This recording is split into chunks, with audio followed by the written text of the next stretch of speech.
Wonderful. So, Jill Heinerth, thank you very much for joining me today at Rewind Yourself and welcome. Oh, thank you. It's great to be here with you today. Wonderful. Thank you so much. Thank you.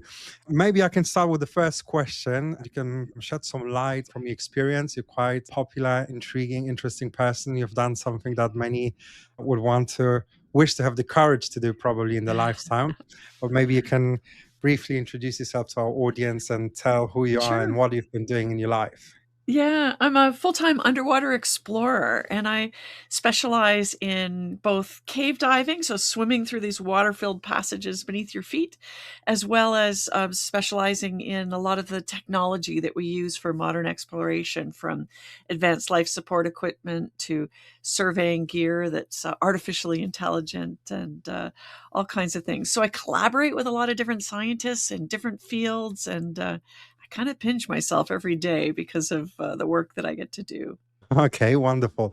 And if we were to rewind your life, not to the highlight reel, but to a moment that actually made you, where would that Mm. land? Wow. Maybe right from my earliest memory. So my first memory in life is apparently I was crawling around on the dock at the cottage and I crawled right off into the water because I've always loved the water, even from infancy. And apparently I was floating face down on the surface of the water. And I remember looking down and seeing like these rainbows of light coming through the water column. And my mother saw the baby floating by face down, jumped into the water, grabbed me, pulled me close to her chest, and thought that I had drowned. But apparently I kind of giggled. For me, it wasn't trauma at all. It was the place where I knew I needed to be. And I kind of spent the rest of my life trying to find a way to create that career that had meaning in the environment that I wanted to be in, which was the water. I briefly mentioned at the beginning I ran a design studio. So Yes. you were also a graphic designer. You had an agency in Toronto. So how does Yeah. someone go from that life to becoming a cave diver Yeah. and do extreme sports, really, if you can call it that way? What Yeah. happened in life? What happened? Yeah. My formal education is in visual communications design. So I was a graphic designer, had a successful ad agency in Toronto, and I loved my work. I've always been a workaholic no matter what I do. And I loved the creative aspects of the work, but I just realized one day I cannot live my life working indoors. So I was already a scuba instructor, teaching nights and weekends, and I literally sat down and I went, wait a minute, I'm spending all of my time trying to get out of this office. It's not that I don't like the creative aspects, I just can't work indoors. So I sold everything and decided to move to the tropics where I could be diving all the time and thought I'd give it a chance, trying to find a way to make this creative career, but underwater. That sounds exciting. I know what you're saying. It's rewarding to be a creative person, but can be daunting. The clients can be challenging sometimes. Chasing Mhm. invoices, chasing deadlines, working overtime can be Yeah. sometimes very, very challenging. So, yeah, it's admirable. I mean, not many people have the courage really to change careers midway and decide to leave everything behind and just move on and do something completely different. Yeah, it's not something So, that happens overnight, and I think that's important to stress. Like, it was this feeling in the pit of my stomach that was growing and growing, but it took me 2 years really to make that decision. And although it sounds so abrupt, sell everything you own, sell your business, just move to the tropics with nothing. It really took some time to decide that it was a good idea. yeah, some people think about this the entire life and never do it. So it's Yeah. really interesting. I mean, was there something very, very specific you said, like, okay, this has to be done now? It tipped you really, and you said you woke up this day and said, okay, I've got a deadline to meet. I'm gonna make it happen. I'm literally gonna do it, and Yeah, that's it.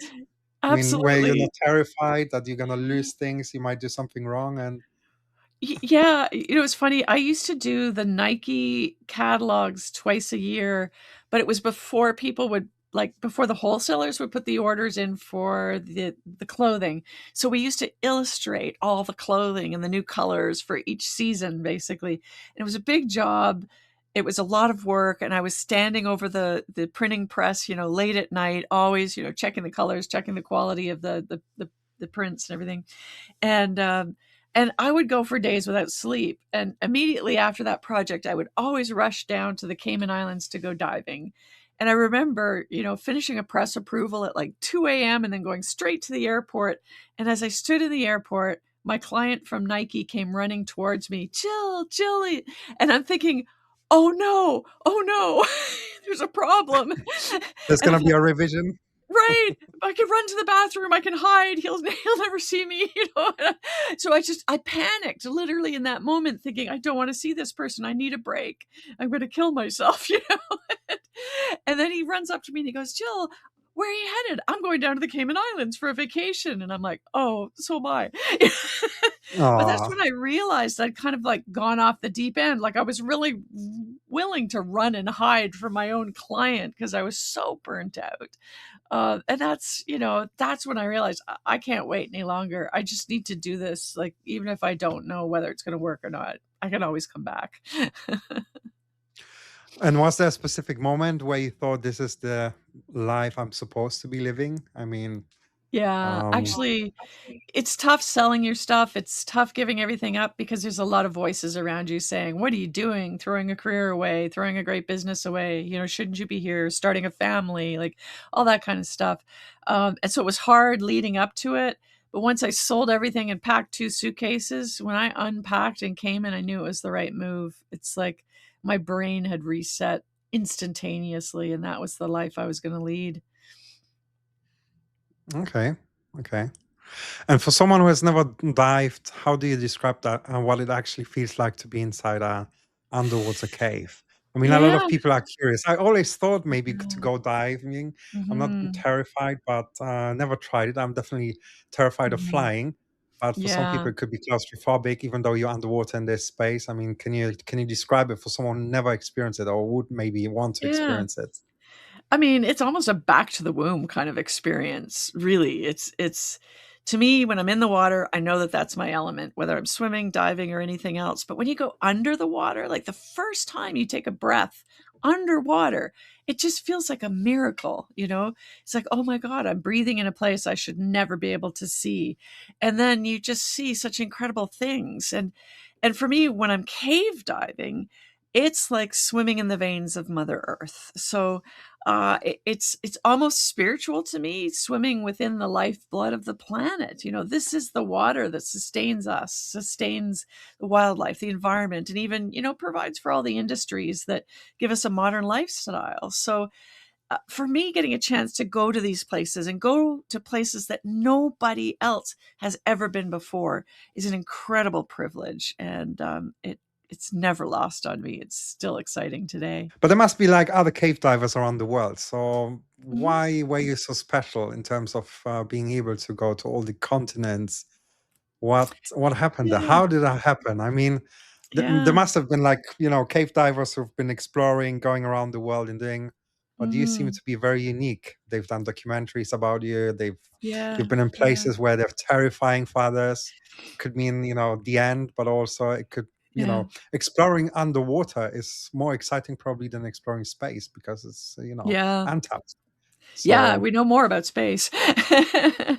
Yeah, it's been an incredible privilege to have grown up in the era that I did, and I think that's part of it, right? I'm 61 years old right now, so I got to watch the Apollo missions as a kid, and that totally inspired me. I watched Jacques Cousteau, as he was doing his incredible work, and I grew up in that analog time, pre-internet, when we went out in our bare feet, explored all day, and just made it home before dark.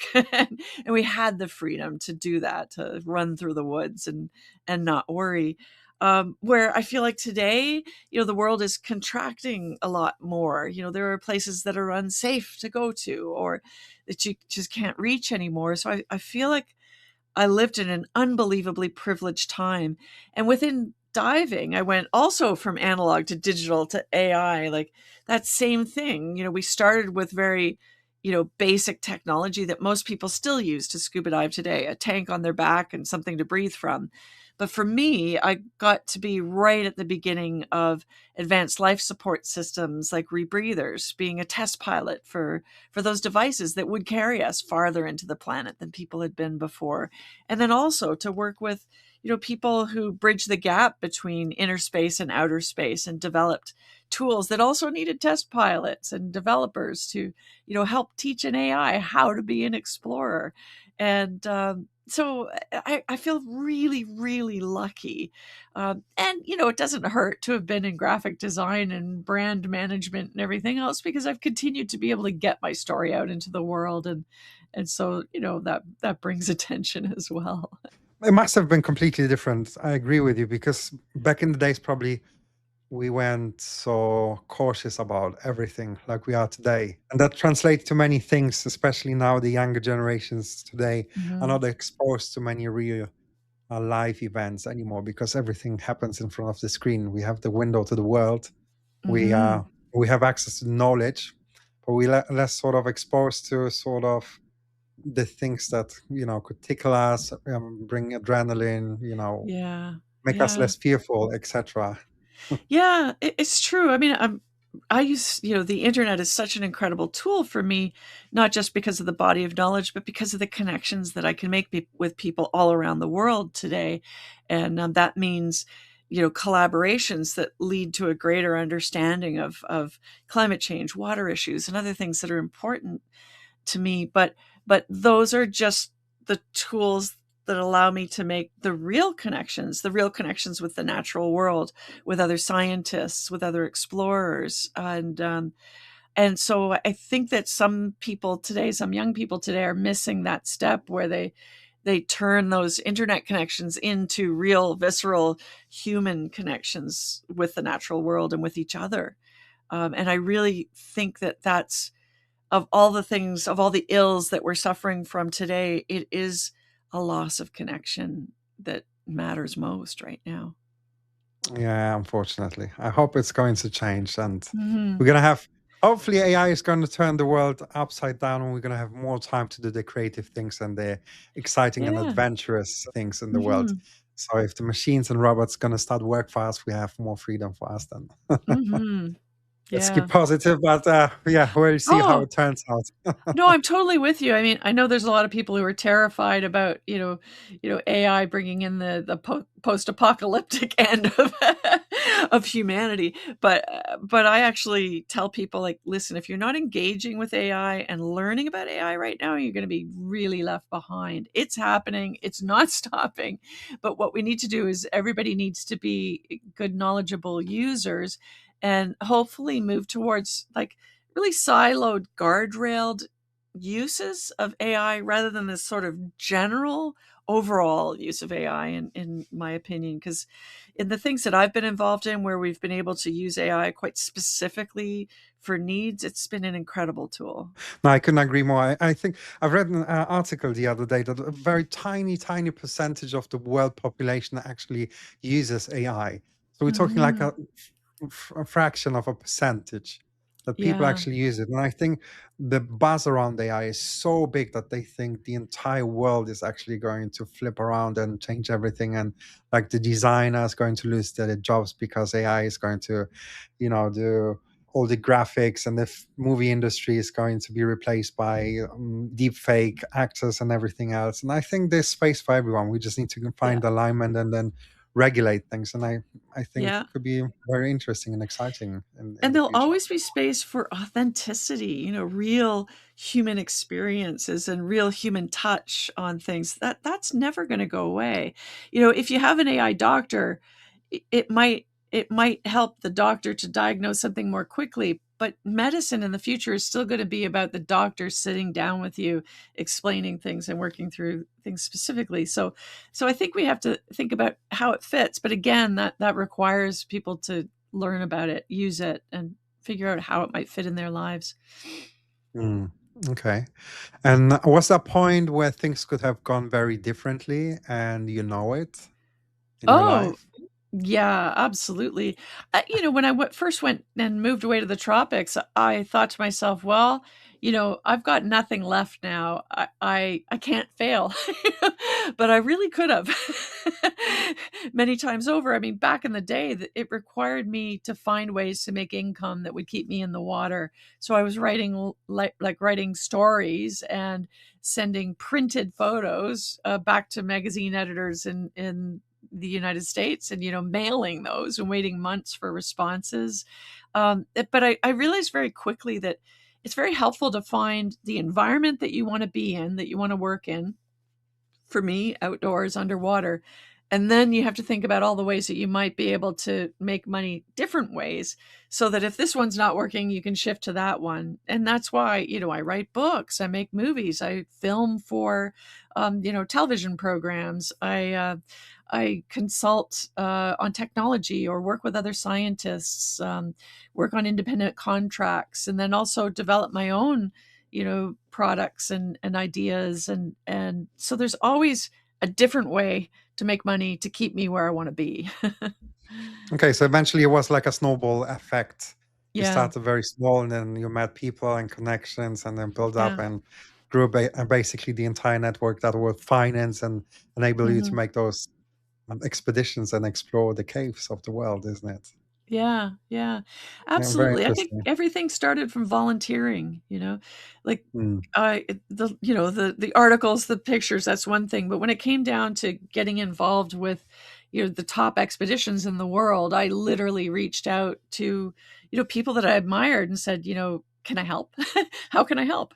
And then went along, worked hard, never with the expectation of being kind of on the bitter end of the line or, anything else, but just thinking that if I worked hard, people will notice and the opportunities would come.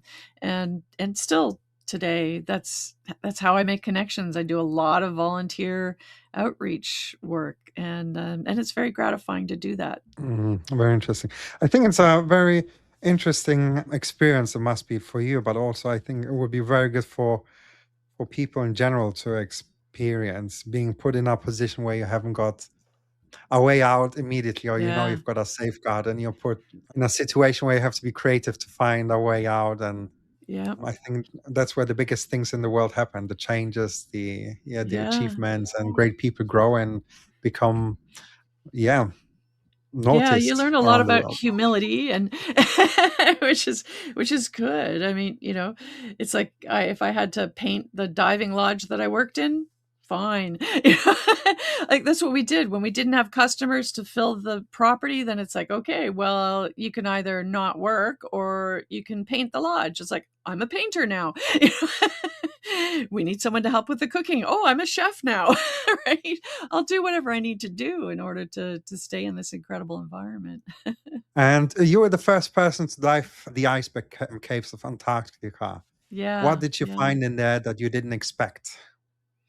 Well, it was a completely unknown environment. Nobody had ever cave dived inside an iceberg before, and so I did a ton of research, everything I could about going to Antarctica and the early explorers there. But the whole iceberg environment was completely new. So, the shape, the structure of the ice was a surprise.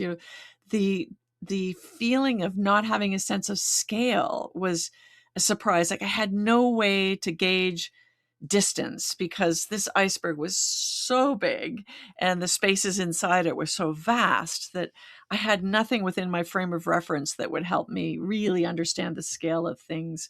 And then the life inside the iceberg was completely unexpected. I expected tunnels and passageways and cracks and crevices, but then to find fish in there and to find entire gardens of filter feeding organisms underneath the iceberg, that was all a complete surprise. So, what does cave diving look like from the inside that people on the outside never see? Yeah. It's very abstract to a lot of people, like, "What do you mean cave diving?" The first thing they think, you're diving off a cliff, and it's like, "No, no, no, no, we're swimming into water-filled passageways, so there's a roof over our head." And that's one of the greatest risks, really, is that if you're going 3 kilometers inside passageways and tunnels that branch out like the branches of a tree, if you're going, like, 3 kilometers into the planet and you have a problem, you have to deal with everything yourself. There's no mission control to call for help, and there's no way to swim directly to the surface without swimming all the way back and then surfacing. But the environment for me is beautiful, and there's a lot to learn. Like, I like to tell people that caves are museums of natural history. So we can learn about Earth's past climate. We can learn about animals that live in the darkness of these cave systems. And we can learn about ancient civilizations that have looked at these like portals to another world. So there's many different aspects of science and discovery. And for me, the privilege of being the first to see some of these places is amazing. I mean, there's a lot of excitement happening there. I mean, especially for someone as brave as you are, probably because not many people would be able to just go in there and do it. But how do you deal?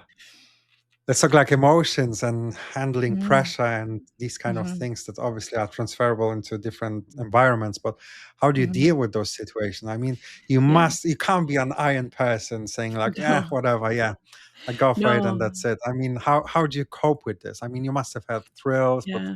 anxiety, stress, maybe adrenaline. Mhm. And you're in that moment. How do you cope with this? I mean, you said there's no Yeah. mission control to help you out, say, like, okay, everything Yeah. ahead of you is fine, you can go back, or what do you do? Where do you Mhm. set your mind in, or Yeah. do you No, I've rehearse had something that you've learned, Yep. or think of Mhm. something very positive? Well, what's the deal? Yeah, I've had, life-threatening situations numerous times in cave environments. So, the most important thing is the preparation right before I descend. So, immediately before I go underneath the surface of the water, I'm actually mentally rehearsing everything that could kill me today. I'm like, can I still reach this hose? Can I reach that valve? Am I fit and well and mentally ready to take on the current that I'm facing today? Is my buddy, in good shape? So I'm literally going through all of those things. And the last thing I do before I descend is I ask myself if I'm capable of self rescue and if I'm capable and willing to rescue my partner. And then I literally visualize removing the emotions and leaving them behind on the surface. And then I descend. But even, when you enter the water prepared and ready to go and you're in that pragmatic mind, still, if a hose explodes on the back of your unit and there's suddenly a big explosion of bubbles, your very critical life support, it's very startling. And so if I'm startled, the first thing that happens is my heart rate goes up, my respirations go up, and my mind explodes with a million thoughts. So it's at that moment that I take a super deep breath and then I remind myself, oh, yeah, I left the emotions up there. I don't need to be able to visualize the safe return all the way out of the cave. What I need to work on now are those pragmatic things. What is the next best thing that I can do to step towards a positive outcome? And if I just focus on those little tiny steps and I've removed the emotions from it, then my respirations are calm, my mind is calm, and it's just one step at a time. I'm doing the best I can. And I have the confidence that I'll get out. It's going to be okay. And I use that same strategy in so many other aspects of life. Like, everyone in life is going to be called to be courageous at some point in their lives, at work, at home, or, deep in an underwater cave system. And so we all need to be able to kind of pull on that inner explorer in order to stay safe and have a good outcome. I've seen a few documentaries of you, and there's still a lot of risk, and people are losing life doing extreme sports and also cave diving. And you did mention that you lost close friends to cave diving. And how do you Yeah. process that and still go back in? I mean, can you Yeah. maybe Yeah. explain it to the viewers Yeah. how to deal with those feelings and emotions? Yeah. Maybe something Yeah. that you can transfer to them so they can Mhm. maybe get some guidance in maybe not Mhm. similar, same situation, but similar where they Mhm. could transfer to deal with those emotions and Yeah. yeah, times. No, I've known well over 100 people, friends, colleagues that have lost their lives in cave diving and technical diving accidents, and some were human error, some are other factors, and it's difficult. I mean, to have known that much loss in the course of my life, but I know that every one of those people were living their best lives, right? Like, they were more concerned about living fully than being afraid of death. And um, but I don't want to belittle their loss. It's like it feels kind of trite to say, "Oh, but he was doing what he loved," right? Because nobody goes, and jumps in the water knowing it's going to be their last moments on this planet. Um, so yeah, there's a lot of trauma. There's a lot of stress that I carry throughout my life, and I guess the best way for me to deal with it is to try to turn that into some positive action, whether it's me being better at my own risk assessment and sticking to safety protocols, or teaching others to approach risk in a different way. So passing on the education, and remembering to say their names and the contributions that they made on their shorter times on Earth is important. But you do have to bring those emotions back in. If you set them aside to do whatever you need to do, you do need to invite them back in, and just allow yourself on those anniversaries when you're kind of drawn to tears, let it in and experience it, and try to think how you could turn that into something that honors their memory. And would that be appropriate to say like the emotions or the people who are not diving anymore with you would inspire you to continue what you do, to continue the cave diving and explore and keep you Yeah. going, motivated for greater good, not necessarily for like, selfishness because you love it, Yeah. but because maybe you Yeah. can help others Yeah. explore like Yep. scientific research and other things. Could you say that or? Yeah, absolutely. A lot of people call me fearless. I'm not fearless. I'm scared every time I go diving, but I do it for a reason. I do it like I take on these risks to communicate about water issues and climate change, and to further the work of my friends that may not have been able to finish theirs. So yeah, I don't take it lightly. I know that every time I go diving, I have to consider risk and think about how that can spill messily on the entire community, my family, and everybody else. And so I, always think about them in terms of doing things safely and helping others to do things in a more safe manner as well.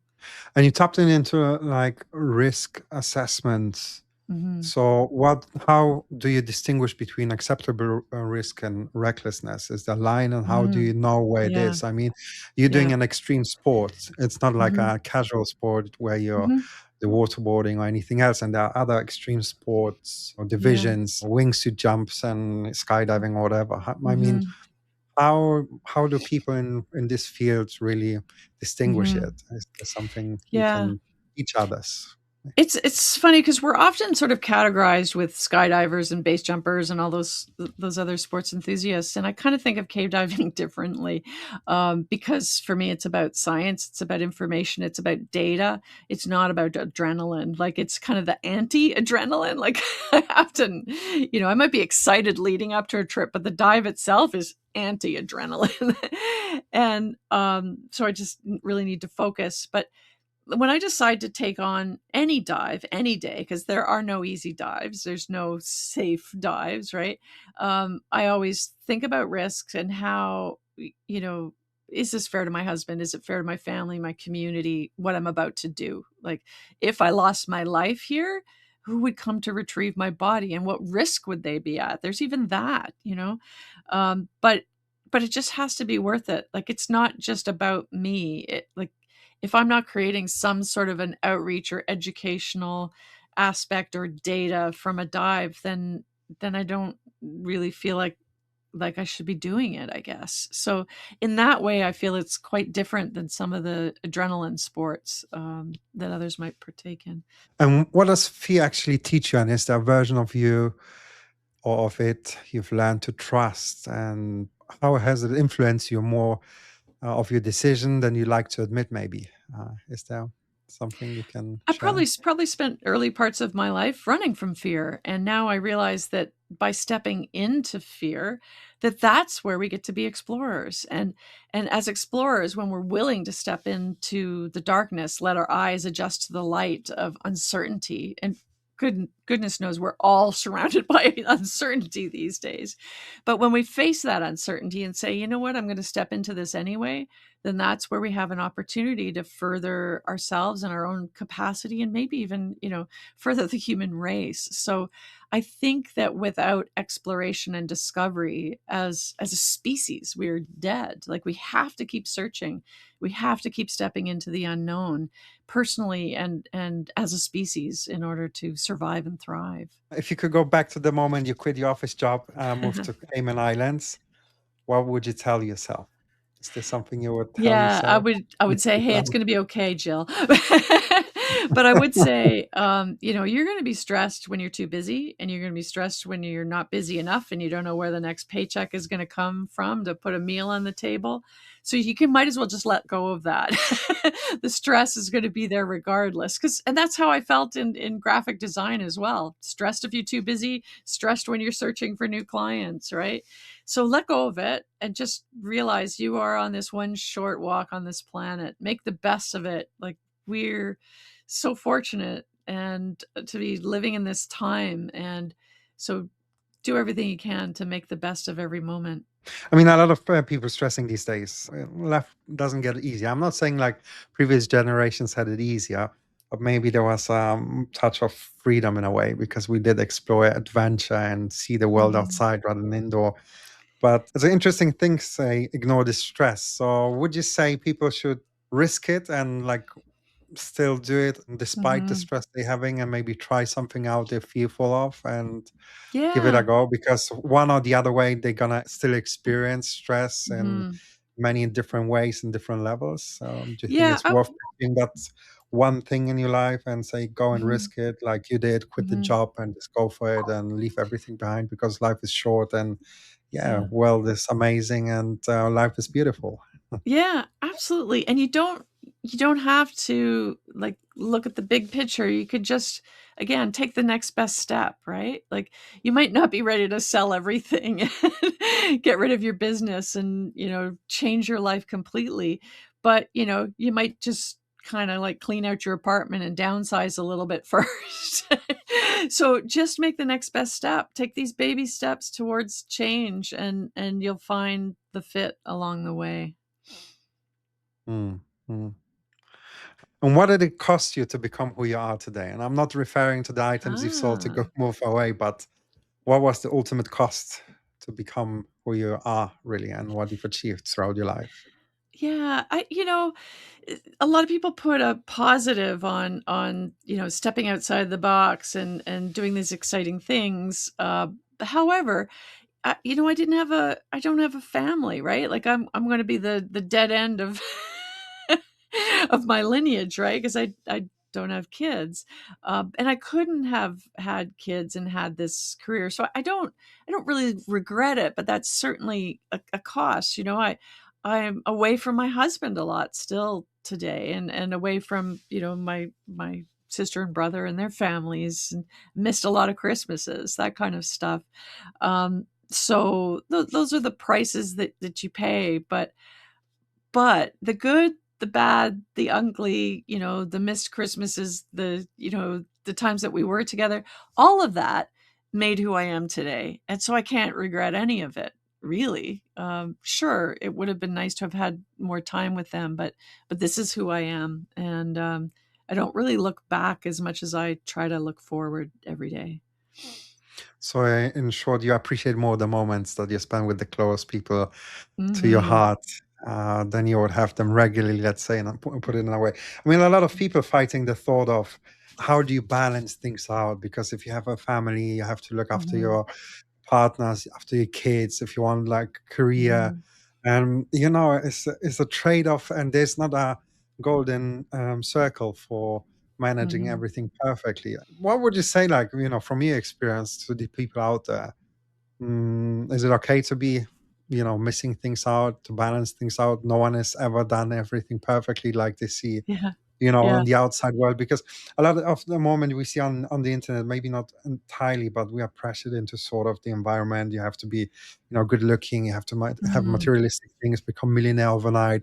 and then Mhm. ultimately this is going to solve your all problems. But the reality is, Mhm. like, yeah, money might make you happy and might get you to places around the world and experience things, but you're still Mhm. going to face eventually problems and issues in life. They're not going to be disappearing just because you have more money, and the world is going to look more shiny and brighter. But what would you say to those people? I mean, Yeah. Yeah, it is tough. Like, social media is such a curated world, a curated vision of people's lives. Like, people just put out the perfection and not always, like, the hiccups along the way. So, yeah, life is bumps and bruises and everything else. And I mean, for me, I've been with my husband for 20 years now, and I wouldn't have been ready for him earlier in life and vice versa. And there's a lot of work to build a relationship when, like, when I'm traveling and taking on dangerous tasks and he's home waiting alone, worried. But we have a very mature, open, authentic relationship where we talk about these kinds of things, and he knows that you can't put a butterfly in the jar or it's going to die. In other words, he can't stop me from being who I am, because that's, wouldn't be the girl he married. So you really do have to give each other, you have to love each other enough to give each other freedom and trust, and that happens from communication and authenticity. And I still pinch myself 20 years later that we found each other. true love and true happiness then. Yeah. Mhm. That's good. That's good. I'm very happy for you. Mhm. And would you still do things differently, whether it would be a career or personal life, or you wish you would do things differently, or you're quite happy how everything turned out? Because sometimes people think, Yeah. "Oh, I wish I could go back and do things differently, tweak an event or tweak a moment, and this would make Mhm. things better or different." I don't think I would change a thing. I mean, there's certainly times in my life I made a lot of mistakes, had failures. I'm not proud of some of the things I've said or done. But again, that is just all part of growth and becoming the person that I am today. And I'm pretty darn happy. I don't think I would change a thing. And hopefully, this is just the beginning. Okay, wonderful. So it's good to have a positive outlook still in the future. Mhm. And what's the proudest moment in your life? Is there one particular from all the things you've done? Wow. I think I'm pretty fortunate to have, like, a lot of moments these days where young people tell me that I've influenced them and changed their lives. And some of these people that I met as kids are literally, graduating as PhDs now and doing really exciting work. And so if I leave the world a better place and have helped empower someone to chase their dreams, like, those are the things that, I can kind of sit back and go, yeah, I'm pretty proud. I'm pretty proud of my mentees in this world. What do you understand now that you wish you understood 10 years earlier? Is there something? Ooh. Wow, that's really interesting. I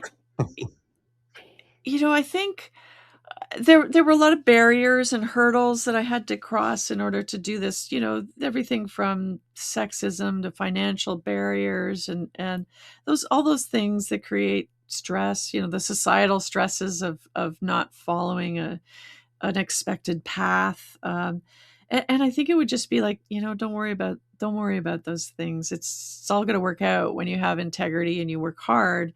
It all does come together. It might not be the way you expected. I mean, I made the most money in my life when I had my advertising company, and I took a immediate downgrade to become an underwater explorer. But I'm so happy. I wouldn't trade that for the world. So yeah, money doesn't buy happiness for sure. Make sure you're doing something that you feel good about. And what do you think the oceans are trying to tell us? And are we listening? Whew, we are not listening. Yeah, no, the oceans are the lungs of the planet. They are creating more than half of the oxygen that we breathe, and yet, like, somehow we've managed to poison the ocean, acidify it, and make it more and more difficult for it to produce the very air that we breathe. In the course of my lifetime, I've watched the color of the water change, over time, and it's greatly worrying. So the oceans are screaming out to us, "Don't shit on me, don't despoil me. Please respect me. I offer you the bounty of food and the generosity of every breath that you're breathing." So yeah, we have to listen and work globally, because water knows no international boundaries, and we are all together in this. And if we don't take care of the oceans, then we will not survive. And now with all the tech, because you said you're also trying to adapt to the environments, in particular AI. I'm not diving deep into AI because it's a Mhm. chaotic topic and it can go Yes, it endlessly is. Yeah. into numerous parallel universes, probably. But what's the outlook, positive outlook or negative outlook? What do you think? How could it turn things around for your particular area, cave diving? Do you think there's something that you're eagerly waiting for and you would want to still try out, test, and this could maybe change things massively for you and still Yeah. excite you or, take you to the next level? Yeah, I mean, there are lots of new technologies in development for exploring the oceans and for living, long term beneath the surface of the ocean. I have some friends working on a project called Deep, where they're reestablishing, basically habitation, scientific work for long term under the surface. That's really exciting to me. I look forward to just wearing a personal, like, hard suit that I could swim through these environments and not have to worry about risk and decompression as much.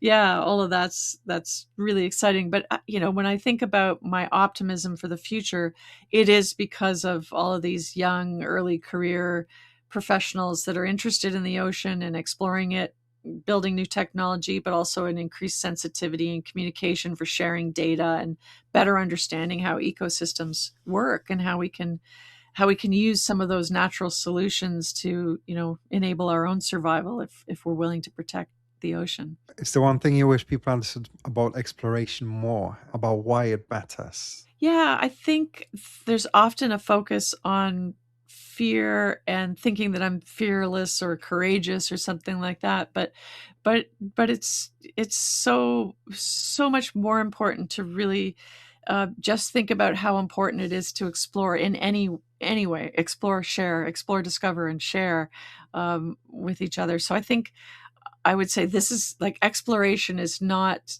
just something that a few elite people get to do by climbing mountains or paddling across the Atlantic or diving into caves. Like, we should all be explorers. We are all explorers, and when we embrace that explorer's mindset, then that's how we can come up with important solutions for the planet. And if a 25-year-old is watching this and feels like they're playing it safe, staying in the comfort job, not taking the leap, what would you say to them? Just do something that scares you. It might be just, going to a Toastmasters meeting to learn how to speak better in front of people, or it might be going and climbing a mountain, whatever, dealing with the fear of heights. But do something that scares you, because that means that in the pit of your stomach, you're doing something new, and maybe something that you previously thought was impossible. And once you've done one of those, you're going to want to do more. Besides cave diving, have you got any other like hobbies? Do you read books? Can you recommend any? Or Mm. what do you do besides that? I mean, Yeah, I when read. I you're not still do a lot of art making, so I, paint and do other forms of art, ride a bike, swim a lot. So I'm pretty active in the outdoors, but yeah, also still in the creative process. And yeah, in terms of books, I'm always reading about adventure, actually. One of my favorites is Touching the Void by Joe Simpson. It's a mountaineering book, but it's extraordinary survival story. All right, Jill, I had Mhm. one final question for you. Yeah. You've covered a lot of interesting areas, and I think Mhm. there's many, many great stories to listen to. But if your life had a message so far, what would that be? Anything in particular? Could be wisdom to other people or anything you can think of. Yeah, I would say either, we're all explorers, or we are water.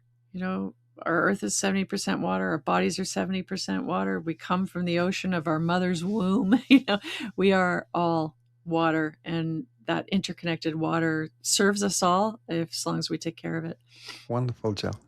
Thank you Mhm. so much. I truly All appreciate right. your time and Oh, it's been yeah, fun. speaking with me. It's been an absolute pleasure. Thank you.